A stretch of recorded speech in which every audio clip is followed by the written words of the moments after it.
Hi hello అందరికీ నమస్కారం అండి. నేను మాట్లాడుతున్నది Shiva info hub YouTube channel నుంచి. అయితే ఈరోజు ప్రభుత్వం ప్రవేశపెడుతున్నటువంటి బీసీ, ఈబీసీ, ఈడబ్ల్యూఎస్ మరియు కాపు కార్పొరేషన్ సంబంధించి ప్రభుత్వం కార్పొరేషన్ లోన్స్ అనేది ఇవ్వడం జరుగుతుందండి. ఇది సెల్ఫ్ ఎంప్లాయ్మెంటు, ఓన్గా బిజినెస్ చేసుకోవడం కోసం, తమ కాళ్ళ మీద తాము నిలబడడం కోసం ఈ స్కీమ్స్ అనేది అందించడం జరుగుతుంది. అయితే ముందులో టాపిక్లో భాగంగా ఈ వీడియోలో మీకు పూర్తిగా స్టెప్ బై స్టెప్ ఎలా అప్లై చేసుకోవాలి అనేది ప్రభుత్వం ఇచ్చినటువంటి యూజర్ మాన్యువల్స్ ద్వారా ఎలా అప్లై చేయాలో మీ మొబైల్లో మీరు కానీ, లేదంటే ఆన్లైన్లో కానీ, ఇంటర్నెట్ సెంటర్ ద్వారా కానీ, గ్రామంలో వార్డు సచివాలయ పరిధిలో కానీ ఎక్కడైనా సరే మనం ఆన్లైన్లో అప్లై చేసుకోవచ్చండి. ఇది అప్లై చేసుకోవడానికి సంబంధించి ఏ డీటెయిల్స్ అడుగుతుంది, దాన్ని ఎలా అప్లై చేసుకోవాలి, దేని గురించి ఏంటనేది పూర్తిగా ఈ వీడియోలో ఇవ్వడం జరుగుతుంది. అయితే మన ఛానల్స్కి ఎవరైతే కొత్తగా వచ్చారో వాళ్ళందరూ కూడా సబ్స్క్రైబ్ చేసుకోండి. ప్రతి నోటిఫికేషన్ కూడా మీకు నోటిఫికేషన్ రూపంలో రావడం ద్వారా మీకు సమాచారం అనేది తక్కువ సమయంలో మీకు అందడం జరుగుతుంది. మరియు డీటెయిల్స్ అన్నీ చూసిన తర్వాత మీకు ఏదైనా సందేహాలు ఉంటే కామెంట్ రూపంలో తెలియజేయండి. సంతృప్తికరంగా సమాచారం మీకు నచ్చినట్లయితే లైక్ చేయండి, మీ మిత్రులందరికీ కూడా షేర్ చేయండి. అయితే టాపిక్ వచ్చేసరికి AP online beneficiary management and system, APOBMMS అనే వెబ్సైట్ అనేది ఒక వెబ్సైట్ అనేది ఇవ్వడం జరిగింది. ఈ వెబ్సైట్ ఓపెన్ చేసిన తర్వాత హోమ్ పేజ్లో ఈ విధంగా మనకు చూపిస్తుందండి. మన ముఖ్యమంత్రి గారు ఫోటోతో కూడినటువంటి డీటెయిల్స్, మొత్తం డీటెయిల్స్ అన్నీ కూడా ఓబిఎంఎంఎస్ చూపిస్తుంది. ఈ డీటెయిల్స్ ఓపెన్ చేసిన తర్వాత ఎవరైతే మనం కొత్తగా అప్లై చేసుకుంటాం కాబట్టి ఫర్ రిజిస్ట్రేషన్ అని చెప్పి ఒక ఆప్షన్ ఇవ్వడం జరుగుతుంది. ఆ ఆప్షన్ అనేది మనం క్లిక్ చేయాల్సి ఉంటుంది. క్లిక్ చేసిన తర్వాత మనకి ఆ కిందని హోమ్ పేజ్ మొత్తం ఇదంతా చూస్తే హోమ్ పేజ్లో ఎవరికి ఏ విధంగా అర్హత ఉంది, about the scheme, eligibility, how to apply, government orders, ఇవన్నీ కూడా ఈ స్కీమ్లో ఈ యొక్క వెబ్సైట్లో పొందుపరచడం జరిగింది. అబౌట్ ద స్కీమ్ వచ్చేసరికి ఎవరికి స్కీమ్ అంటే సెల్ఫ్ ఎంప్లాయ్మెంట్ స్కీమ్స్. ఇందులో ఏమొచ్చేసరికి సెల్ఫ్ ఎంప్లాయ్మెంట్ స్కీమ్స్లో అగ్రికల్చర్ సంబంధించి, లేదా agriculture allergy sector, transport sector, industries, services sector, లేదా బిజినెస్ సెక్టార్స్, ఈ సెక్టార్స్ అన్నీ కూడా సెల్ఫ్ ఎంప్లాయ్మెంట్ కేటగిరీలో మనకి ఈ స్కీమ్స్లో ఈ లోన్స్ అనేది ఇవ్వడం జరుగుతుంది.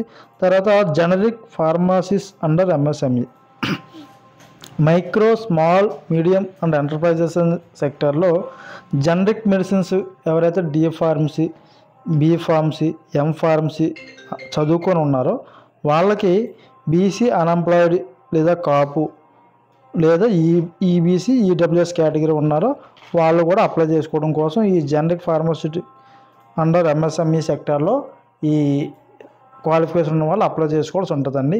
దీనికి సంబంధించి ఈ రెండు కేటగిరీల్లో ఈ మాన్యువల్స్లో మనం ఎలా అప్లై చేయాలని చెప్పి తెలుసుకోవడం జరుగుతుంది. తర్వాత ఎలిజిబిలిటీ, హౌ టు అప్లై అనేది కూడా మీకు ఇందులో మీకు గత వీడియోలో పెట్టడం జరిగింది.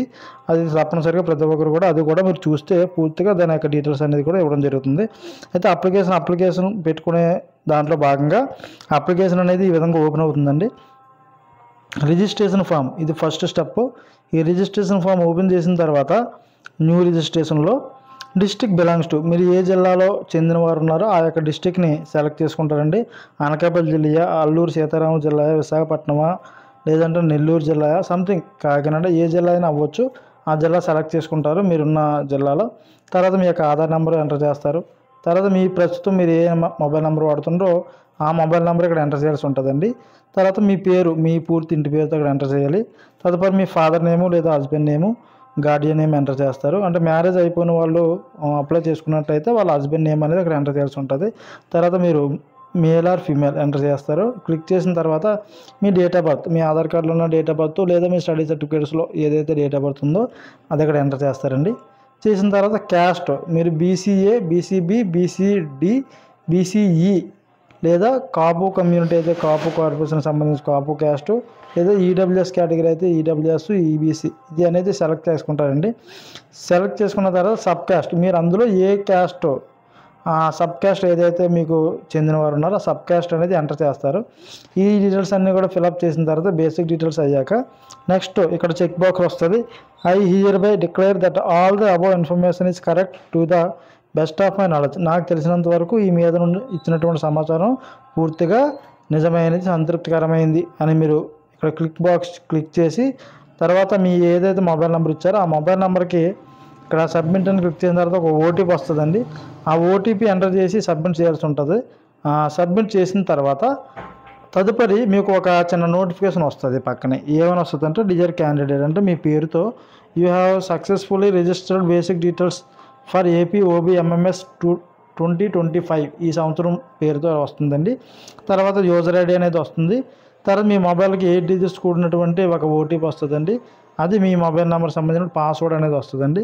ఆ పాస్వర్డ్ ఈ రెండు కూడా చూసుకున్న తర్వాత మళ్ళీ ఫస్ట్ స్టెప్లో ఏదైతే ఉందో లాగిన్ అని చెప్పి ఒక ఆప్షన్ వస్తుందండి. ఈ లాగిన్లో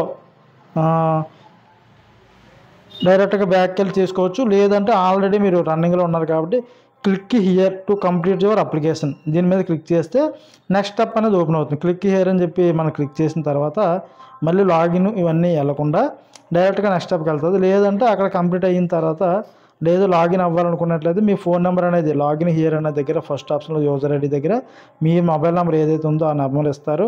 తర్వాత పాస్వర్డ్ 8 డిజిట్స్ కూడినటువంటి పాస్వర్డ్ ఏదైతే మీకు ఓటీపీ ద్వారా వచ్చిందో అది అక్కడ ఎంటర్ చేస్తారు. తర్వాత ఇక్కడ క్యాప్చా ఏదైతే ఉందో ఈ క్యాప్చాలో ఇక్కడ 438354 ఉంది చూసారా, అక్కడ మీరు ఎంటర్ చేసేటప్పుడు ఒక వేరే డిజిట్స్ రావచ్చు. ఆ నెంబర్ ఇక్కడ క్యాప్చా ఎంటర్ చేసి సైన్ ఇన్ అని కొడితే నెక్స్ట్ స్టెప్ అనేది ఓపెన్ అవుతుంది.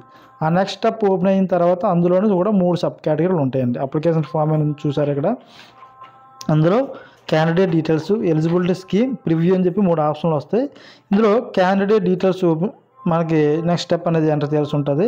ఆ నెక్స్ట్ స్టెప్లో వచ్చేసరికి క్యాస్ట్ డీటెయిల్స్, పర్సనల్ డీటెయిల్స్ అని వస్తుంది.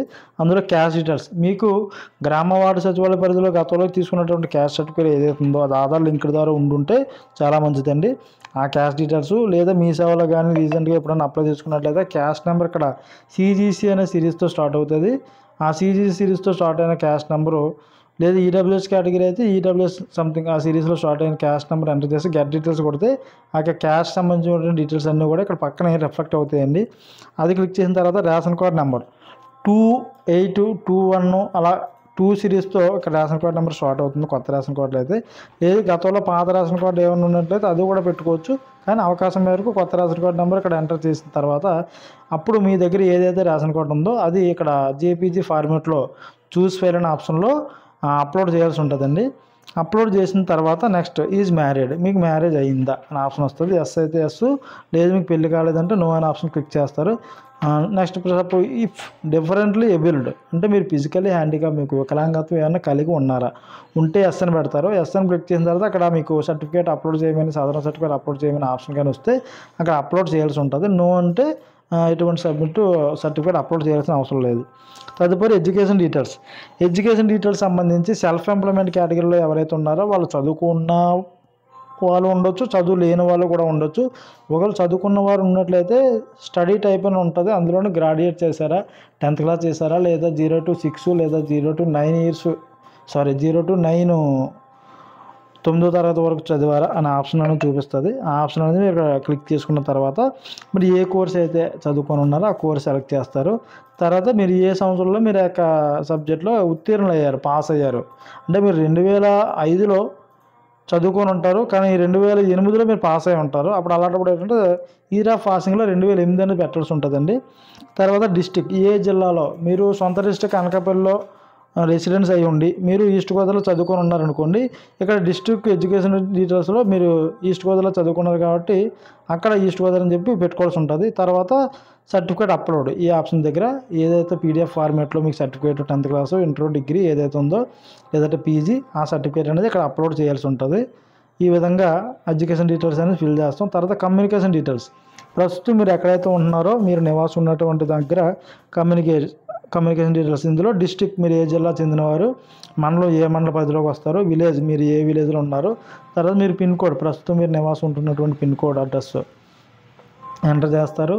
తర్వాత డోర్ నెంబర్, మీ ఆధార్ నెంబర్లో ఉన్న డోర్ నెంబరు లేదంటే మీకు తెలిసిన డోర్ నెంబర్ ఏదైతే రేషన్ కార్డులో ఉందో ఆ డోర్ నెంబర్ ఎంటర్ చేస్తారు. తర్వాత మీ ఈమెయిల్, ప్రతి ఒక్కరు కూడా ఆండ్రాయిడ్ మొబైల్ ఈ రోజుల్లో ఉంది కాబట్టి దానికి ఈమెయిల్ అడ్రస్ అనేది ఇస్తే ఇన్కేస్ ఏమైనా మొబైల్ సంబంధించిన డీటెయిల్స్ ఏమైనా మిస్ అయినా ఈమెయిల్కి అనేది మీకు ఈ ప్రభుత్వ సమాచారం అనేది రావడం జరుగుతుంది. కాబట్టి ఆ ఈమెయిల్ అడ్రస్ కంపల్సరీగా ఉంటే మాత్రం అందరూ కూడా పెట్టండి. అది మ్యాండేటరీ కాదు కానీ అవకాశం ఉన్నంత వరకు ఇది అప్లై చేయండి, డీటెయిల్స్ ఫిల్ చేయండి. తర్వాత అడ్రస్, మీరు ఏ ఏరియాలో ఉంటున్నారో, మీరు ఒక రామాలయం స్ట్రీటు లేదంటే మెయిన్ స్ట్రీటు పలానా కాలనీ అని చెప్పి ఏదైతుందో అక్కడ అడ్రస్ డీటెయిల్స్ దగ్గర అక్కడ మీరు మెన్షన్ చేయాల్సి ఉంటుందండి. ఇది ప్రైమరీ సెక్టార్లో ఒక డీటెయిల్స్ అనేది క్యాండిడేట్ డీటెయిల్స్ దగ్గర ఒక స్టెప్ అనేది అవ్వడం జరిగింది.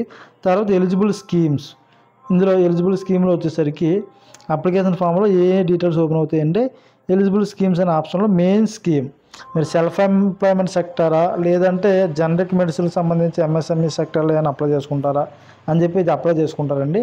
అందులో సెల్ఫ్ ఎంప్లాయ్మెంట్ సెక్టర్ చూసుకున్న తర్వాత అందులో సెల్ఫ్ ఎంప్లాయ్మెంట్ సెక్టార్లో ఇంకా చాలా ఉంటాయి. గతంలో మీకు ఆల్రెడీ చెప్పడం జరిగింది. సెల్ఫ్ ఎంప్లాయ్మెంట్లో అగ్రికల్చర్ లేదా అనుబంధ సెక్టార్ సంబంధించా లేదంటే ఏదైనా బిజినెస్ సెక్టారా లేదంటే ట్రాన్స్పోర్ట్ సెక్టారా ఇలా కొన్ని కేటగిరీస్ ఉంటాయి. ఇవన్నీ ఏదైతే మనకి అప్లై చేసుకుందాం అనుకుంటున్నారో అది పెడతారు. అందులో దానికి సంబంధించిన స్కీమ్ ఏదైతే ఉందో అది సెలెక్ట్ చేసుకున్న తర్వాత ఇక్కడ యూనిట్ కాస్ట్, మీరు ఏదైతే యూనిట్ సెలెక్ట్ చేసుకున్నారో ఆ సెక్టార్లో యూనిట్ కాస్ట్కి ఎంత కాస్ట్ అవుతుంది అంటే 2 లక్షలు అనుకోండి, 2 లక్షలు అవుతుందని చెప్పి ఇక్కడ 2 లక్షలు ఎంటర్ చేస్తారు. ఈ 2 లక్షల్లో ప్రభుత్వ సబ్సిడీ అనేది 50% అన్నారు కాబట్టి ₹1,00,000 సబ్సిడీ పోగా మిగతా ₹1,00,000 మీరు బ్యాంక్ రుణం ద్వారా కట్టాల్సి ఉంటుంది. లేదు యూనిట్ కాస్ట్ 3 లక్షలు అనుకోండి, ఇక్కడ యూనిట్ కాస్ట్ 3 లక్షలు పెడతారు. అయితే 3 లక్షల్లో ప్రభుత్వం అనేది 1,25,000 వరకు మాత్రమే సబ్సిడీ ఇస్తుంది. మిగతా అమౌంట్ అంటే ఒక 3 లక్షలు పెడితే 1,20,000 సబ్సిడీ బాగా మిగతా అమౌంట్కి మీరు రుణ వాయిదాల ప్రకారం పెట్టుకోవాల్సి ఉంటుందండి. అది కూడా మీకు నెక్స్ట్ వీడియోలో ఇంకా క్లారిటీగా కొన్ని విషయాలు చెప్పడం జరుగుతుంది. ఆ విధంగా యూనిట్ కాస్ట్ అనేది ఎంత అవుతుందో అది పెడతారు.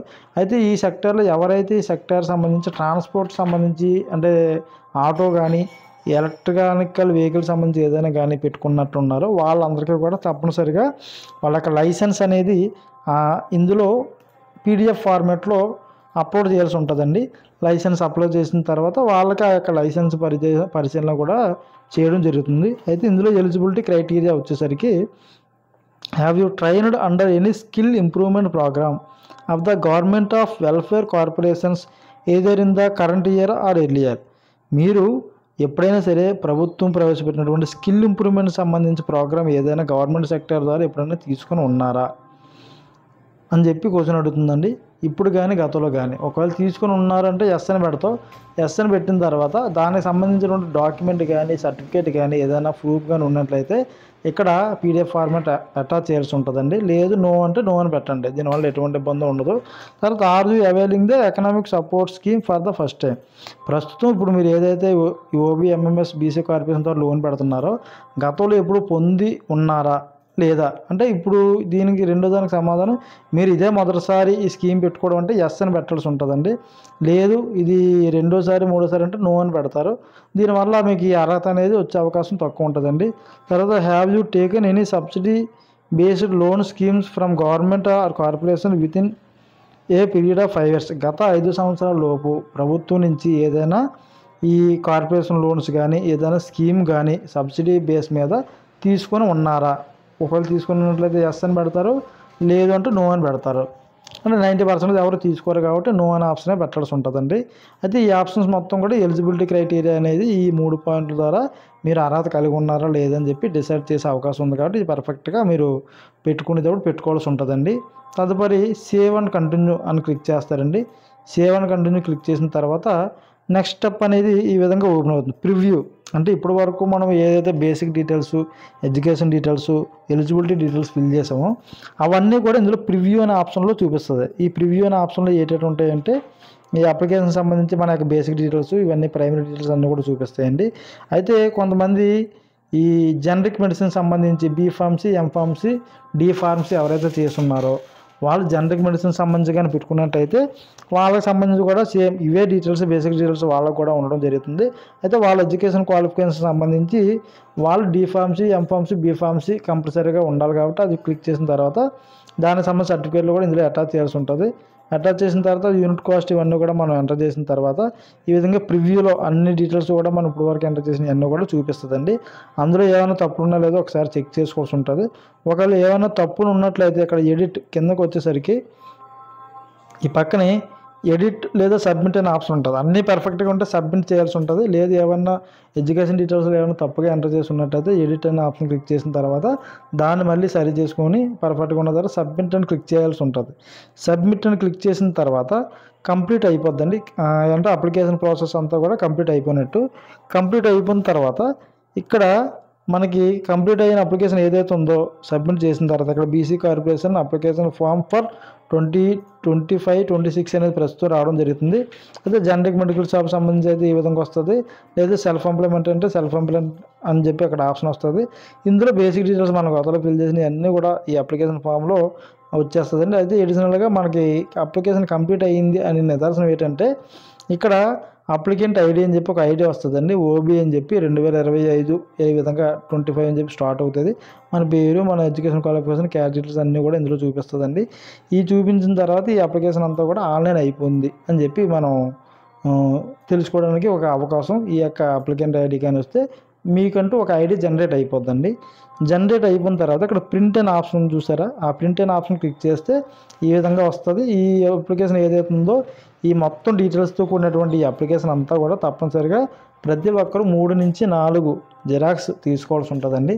తీసుకున్న తర్వాత మీరు ఇందులో ఆన్లైన్లో ఏవైతే బేసిక్ డీటెయిల్స్ అన్నీ ఫిలప్ చేశారో ఆ ఫిల్ చేసిన డీటెయిల్స్ కలిగినటువంటి డాక్యుమెంట్స్ మరియు బ్యాంకు అంటే మీరు ఎక్కడో బ్యాంకు ఉండడం కాకుండా మీరు ఏ ఏరియాలో మీకు ఉన్నటువంటి లోన్ శాంక్షన్ చేస్తున్నారో అథారిటేటివ్ ఆ బ్యాంకు వాళ్ళు ఇచ్చినటువంటి బ్యాంకు ద్వారా మాత్రమే మీకు లోన్ అనేది శాంక్షన్ చేయడం జరుగుతుంది. ఎగ్జాంపుల్ మీరు ఒక జిల్లాలో ఉన్నారు, ఏదో స్థిరనివాసం ఏదో పని మీద వేరే జిల్లా వెళ్ళారు, అక్కడ మీరు బ్యాంక్ అకౌంట్ చేసుకుంటారు. అటువంటి వాళ్ళు ఏం చేస్తారంటే అక్కడెక్కడో బ్యాంక్ అకౌంట్ ఆ బ్యాంకు ద్వారా మీకు లోన్ ఇవ్వాలంటే అది రూల్స్ ప్రకారం యాక్సెప్ట్ చేయరు. అప్పుడు మీరు ఏం చేయాలో లోన్ కానీ శాంక్షన్ చేసే అవకాశం ఉండి మీకు శాంక్షన్ కానీ అయినట్లయితే మీ పరిధిలో మీరు నివసిస్తున్నటువంటి ప్రాంతంలో మున్సిపాలిటీ పరిధి అయితే మున్సిపాలిటీ లేదంటే విలేజ్ లెవెల్లో వచ్చేసరికి ఆ విలేజ్ లెవెల్లో ఏ బ్యాంక్ అండర్లో ఉంటుందో ఆ బ్యాంకులో అకౌంట్ ద్వారా మాత్రమే లోన్స్ అనేది శాంక్షన్ చేస్తారు. ఈ లోన్ శాంక్షన్ చేసే ప్రాసెస్ ఇది ఏ టైంలో ఎవరు చేస్తారో ఎలా చేస్తారో మండల స్థాయిలో వచ్చేసరికి ఎంపీడీఓ గారు మరియు మున్సిపాలిటీ పరిధిలో వచ్చేసరికి మున్సిపాలిటీ కమిషనరు ఆధ్వర్యంలో ఈ యొక్క ప్రాసెస్ అనేది చేయడం జరుగుతుంది. అయితే మనకు ప్రభుత్వం ఇచ్చినటువంటి డేట్ వచ్చేసరికి మార్చి 22, 2025 వరకు మాత్రమే ఆన్లైన్లో అప్లికేషన్స్ అనేది తీసుకోవడం జరుగుతుంది. ఈ ప్రాసెస్ అంతా అయిపోయిన తర్వాత మండల స్థాయిలో ఇవన్నీ కూడా అన్ని అర్హతలు ఎవరైతే ఎలిజిబుల్ ఉన్నాయో అన్నీ కూడా చెకింగ్ చేస్తారండి. చెక్ చేసినప్పుడు ఈ యొక్క డాక్యుమెంట్స్ సెట్స్ అన్నీ కూడా ఆన్లైన్లో పెట్టినవి మరియు దానికి సంబంధించిన డాక్యుమెంట్స్ ఒరిజినల్స్ కూడా ఇవన్నీ వెరిఫికేషన్ చేస్తారు. చేసిన తర్వాత మీ యొక్క బ్యాంకింగ్ కండిషన్స్ ప్రకారం అన్ని అర్హతలు ఉన్నాయో చూస్తారు. తర్వాత బీసీఏ కేటగిరీకి ఎన్ని, బీసీబీ కేటగిరీకి ఎన్ని, ఒక బ్యాంక్ వైజ్గా ఆ బ్యాంక్ పరిధిలో 4-5 విలేజ్లు రావచ్చు, లేదంటే ఒక అర్బన్ 4-5 వార్డులు కలిగి రావచ్చు. వాళ్ళందరికీ కూడా స్క్రూటినీ చేసి అన్ని విధాలుగా అన్ని కోణాల్లో కూడా పర్ఫెక్ట్గా ఉన్నట్లయితే మాత్రమే ఈ స్కీమ్ అనేది ఎలిజిబిలిటీ ఇస్తారండి. ఇదంతా అయిపోయిన తర్వాత నెక్స్ట్ స్టెప్ అనేది ఎలా వెరిఫై చేస్తారో స్టెప్ బై స్టెప్ కూడా మీకు తదుపరి వీడియోలో మీకు చెప్పడం జరుగుతుంది.